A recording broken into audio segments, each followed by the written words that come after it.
Hello, Bruce. Haven't seen you in a dog's age. Come in. I threw open the door, and he followed me into the room. His gaunt, ungainly figure sprawled awkwardly into the chair I indicated, and he twirled his hat between his nervous fingers. His deep-set eyes wore a worried, hunted look, and he glanced furtively around the room, as if searching for a hidden something which might unexpectedly pounce upon him. His face was haggard and colorless. The corners of his mouth twitched spasmodically. "What's the matter, old man? You look as if you've seen a ghost. Brace up." I crossed to the buffet and poured a small glass of wine from the decanter. "Drink this." He downed it with a hasty gulp and took to toying with his hat again. "Thanks, Prague. I don't feel quite myself tonight." "You don't look it either. What's wrong?" Malcolm Bruce shifted uneasily in his chair. I eyed him in silence for a moment, wondering what could possibly affect the man so strongly. I knew Bruce was a man of steady nerves and iron will. To find him so visibly upset was, in itself, unusual. I passed cigars, and he selected one automatically. It was not until the second cigar had been lighted that Bruce broke the silence. His nervousness was apparently gone. Once more, he was the dominant, self-reliant figure I knew of old. "Prague," he began, "I've just been through the most devilish, gruesome experiment that ever befell a man. I don't know whether I dare tell it or not, for fear you'll think I've gone crazy. And I wouldn't blame you if you did. But it's true, every word of it." He paused dramatically and blew a few rings of smoke in the air. I smiled. Many a weird tale I had listened to over the self-same table. There must have been some kink in my personality that inspired confidence, for I had been told stories that some men would have given years of their life to have heard. And yet, despite my love of the bizarre and the dangerous, and my longing to explore far reaches of little-known lands, I had been doomed to a life of prosaic, flat, uneventful business. "Do you happen to have heard of Professor Van Alstyr?" asked Bruce. "You don't mean Arthur Van Alstyr?" "The same. Then you know him?" "I should say so.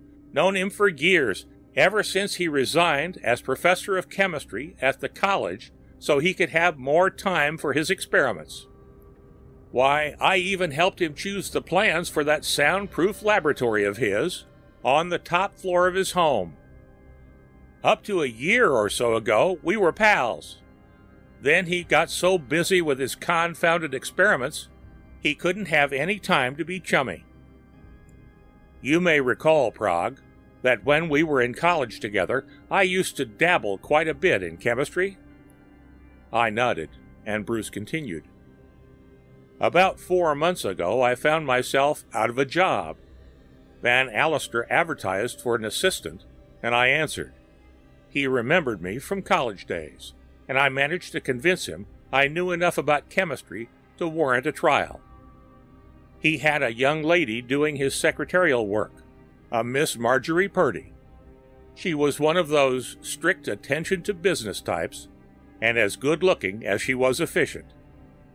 She had been helping Van Alstyr a bit in his laboratory, and I soon discovered she took a genuine interest in puttering around, making experiments of her own.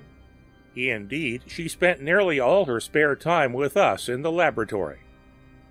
It was only natural that such companionship should result in close friendship, and it wasn't long before I began to depend on her to help me in difficult experiments when the professor was busy. I never could seem to stump her. That girl took to chemistry like a duck takes to water. About 2 months ago, Van Alstyr had the laboratory partitioned off, and made a separate workroom for himself. He told us that he was about to enter upon a series of experiments which, if successful, would bring him everlasting fame. He flatly refused to make us his confidants in any way, shape, or manner. From that time on, Miss Purdy and I were left alone more and more. For days at a time the professor would retire to the seclusion of his new workshop, sometimes not even appearing for his meals. That meant, too, that we had more spare time on our hands. Our friendship ripened. I felt a growing admiration for the trim young woman who seemed perfectly content to fuss around with smelly bottles and sticky messes, gowned in white from head to foot, even to the rubber gloves she wore. Day before yesterday, Van Alstyr invited us into his workshop. "At last I have achieved success," he announced, holding up for our inspection a small bottle containing a colorless liquid. "I have here what will rank as the greatest chemical discovery ever known. I'm going to prove its efficiency right before your eyes. Bruce, will you bring me one of the rabbits, please?" I went back into the other room and brought him one of the rabbits we kept together with guinea pigs for experimental purposes. He put the little animal into a small glass box just large enough to hold it, and closed the cover. Then he set a glass funnel in a hole in the top of the box, and we drew nearer to watch the experiment. He uncorked the bottle and poised it above the rabbit's prison. "Now to prove whether my weeks of effort have resulted in success or failure." Slowly, methodically, he emptied the contents of the bottle into the funnel, and we watched it trickle into the compartment with the frightened animal. Miss Purdy uttered a suppressed cry, and I rubbed my eyes to make sure they had not deceived me. For, in the case where but a moment before there had been a live, terrified rabbit, there was now nothing but a little pile of soft white ashes. Professor Van Alstyr turned to us with an air of supreme satisfaction. His face radiated ghoulish glee, and his eyes were alight with a weird, insane gleam. When he spoke, his voice took on a tone of mastery. "Bruce, and you too, Miss Purdy, it has been your privilege to witness the first successful trial of a preparation that will revolutionize the world. It will instantaneously reduce to a fine ash anything with which it comes in contact, except glass. Just think what that means. An army equipped with glass bombs filled with my compound would annihilate the world. Wood, metal, stone, brick, everything, swept away before them, leaving no more trace than the rabbit I have just experimented upon. Just a pile of soft white ashes." I glanced at Miss Purdy. Her face had gone as white as the apron she wore. We watched Van Alstyr as he transferred all that was left of the bunny to a small bottle, and neatly labeled it. I'd admit that I was suffering a mental chill myself by the time he dismissed us, and we left him alone behind the tightly closed doors of his workshop. Once safely outside, Miss Purdy's nerves gave way completely. She reeled and would have fallen had I not caught her in my arms. The feel of her soft, yielding body, held close to my own, was the last straw.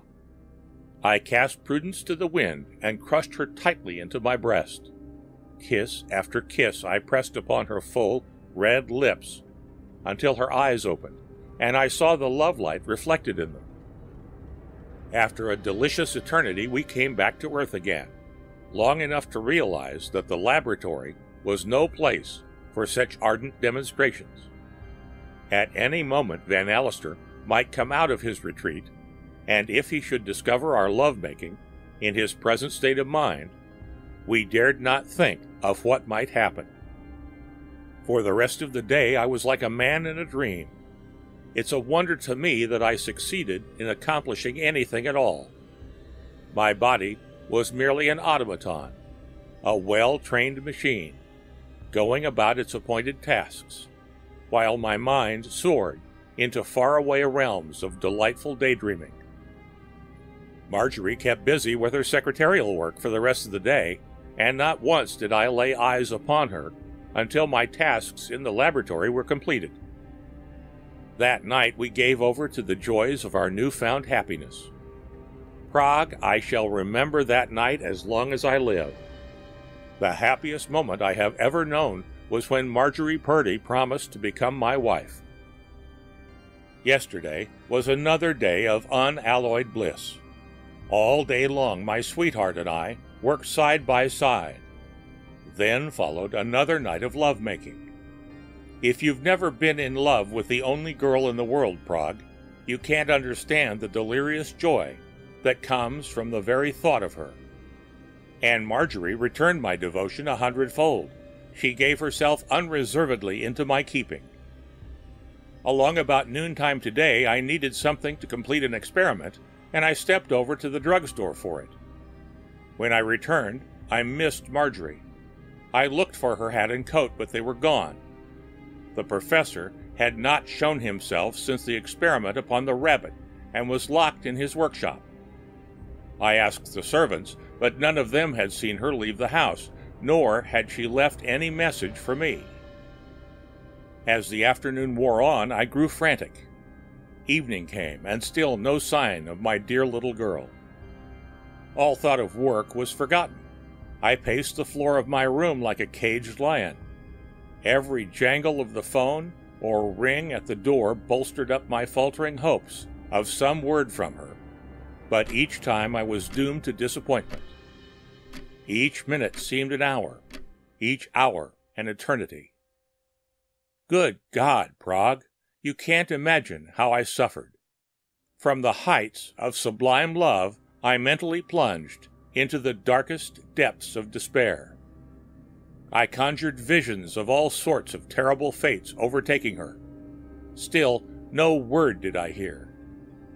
It seemed to me that I had lived a lifetime, but my watch told me it was only 7:30 when the butler told me that Van Alsted wanted me in the laboratory.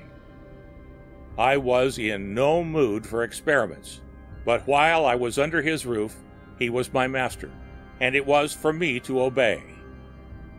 The professor was in his workshop, the door slightly ajar. He called for me to close the door of the laboratory and join him in the little room. In my state of mind, my brain photographed every minute detail of the scene which met my eyes. In the center of the room, on a marble-top table, was a glass case about the size and shape of a coffin. It was filled almost to the brim with that same colorless liquid which the small bottle had contained 2 days before. At the left, on a glass-topped taboret, was a newly labeled glass jar. I could not repress an involuntary shudder as I realized that it was filled with soft, white ashes. Then I saw something that almost made my heart stop beating. On a chair in the far corner of the workshop was the hat and coat of the girl who had pledged her life to mine, the girl whom I had vowed to cherish and protect while life should last. My senses were numbed, my soul supercharged with horror as realization flashed over me. There could be but one explanation. The ashes in that jar were the ashes of Marjorie Purdy. The world stood still for one long, terrible moment, and then I went mad, stark, staring mad. The next I can remember, the professor and I were locked in a desperate struggle. Old as he was, he still possessed a strength nearly equal to mine, and he had the added advantage of calm self-possession. Closer and closer he forced me to the glass coffin. A few moments more, and my ashes would join those of the girl I had loved. I stumbled against the taboret, and my fingers closed over the jar of ashes. With one last superhuman effort, I raised it above my head and brought it down with crushing force upon the skull of my antagonist. His arm relaxed. His limp form dropped in a senseless heap to the floor. Still acting on impulse, I raised the silent form of the professor and carefully, lest I should spill some of it on the floor, lowered the body into the casket of death. A moment, and it was over. Professor and liquid both were gone, and in their place was a little pile of soft white ashes. As I gazed at my handiwork, the brainstorm passed away, and I came face to face with the cold, hard truth that I had killed a fellow being. An unnatural calm possessed me. I knew that there was not one single shred of evidence against me, barring the fact that I was the last one known to be alone with the professor. Nothing remained but ashes. I put on my hat and coat, told the butler that the professor had left word he was not to be disturbed, and that I was going out for the evening. Once outside, all my self-possession vanished. My nerves were shot to pieces. I don't know where I went, only that I wandered aimlessly, here and there, until I found myself outside your apartment just a little while ago. Prague, I felt as if I must talk to someone, that I must unburden my tortured mind. I knew that I could trust you, old pal, so I've told you the whole story. Here I am. Do with me what you will. Life holds nothing more for me, now that Marjorie is gone. Bruce's voice trembled with emotion and broke as he mentioned the name of the girl he loved. I leaned across the table and gazed searchingly into the eyes of the abject figure that slouched dejectedly in the big chair. Then I rose, put on my hat and coat, crossed to Bruce, who had buried his head in his arms and was shaking with talent sobs. "Bruce!" Malcolm Bruce raised his eyes. "Bruce, listen to me. Are you sure Marjorie Purdy is dead?" "Am I sure that—" His eyes widened at the suggestion, and he sat erect with a sudden start. "Exactly," I went on. "Are you positive that the ashes in the jar were the ashes of Marjorie Purdy?" "Why, See here, Prague, what are you driving at?" "Then you're not sure. You saw the girl's hat and coat in that chair, and in your state of mind you jumped at conclusions. The ashes must be those of the missing girl. The professor must have made away with her, and all that. Come now, did Van Allister tell you anything?" "I don't know what he said. I told you I went berserk, mad." "Then you come along with me. If she's not dead, she must be somewhere in that house.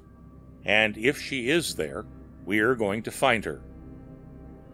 On the street, we hailed a taxi, and in a few moments, the butler admitted us to Van Allister's home. Bruce led us into the laboratory with his key. The door of the workshop was still ajar. My eyes swept the room in a comprehensive survey. At the left, over near the window, was a closed door. I strode across the room and tried the knob, but it refused to yield. "Where does that lead?"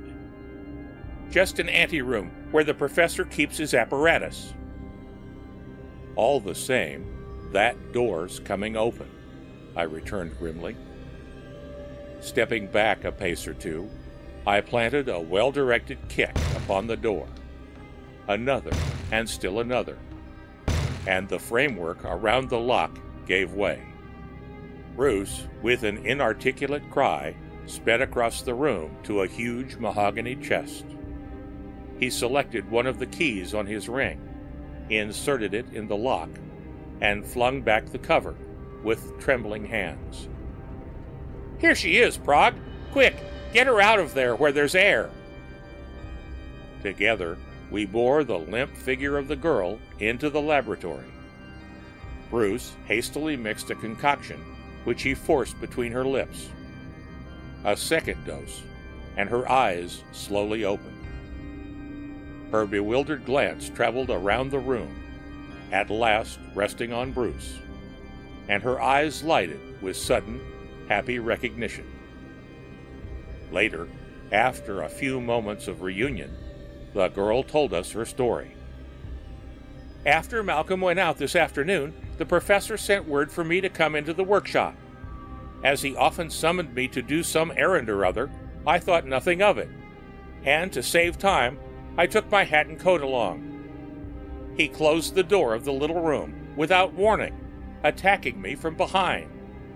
He overpowered me, tied me hand and foot. It was needless to gag me, as you know the laboratory is absolutely soundproof. Then he produced a huge Newfoundland dog he had secured from somewhere or other, reduced it to ashes before my eyes, and put the ashes in a glass jar that was on the taboret in the workshop. He went into the anteroom and, from the chest where you found me, took out a glass casket. At least it seemed a casket to my terror-stricken eyes. He mixed enough of his horrible liquid to fill it almost to the brim. Then he told me he had but one thing remaining. That was to perform the experiment upon a human being. She shuddered at the recollection. He dilated at length upon what a privilege it would be for anyone to sacrifice his life in such a manner, for such a cause. Then he calmly informed me that he had selected you as the subject of his experiment, and that I was to play the role of witness. I fainted. The professor must have feared some sort of intrusion, for the next I remember was waking up inside the chest where you discovered me. It was stifling. Every breath I took came harder and harder. I thought of you, Malcolm, thought of the wonderful, happy hours we had spent together the last few days. I wondered what I would do when you were gone. I even prayed that he would kill me, too. My throat grew parched and dry. Everything went black before my eyes. Next, I opened them to find myself here, with you, Malcolm.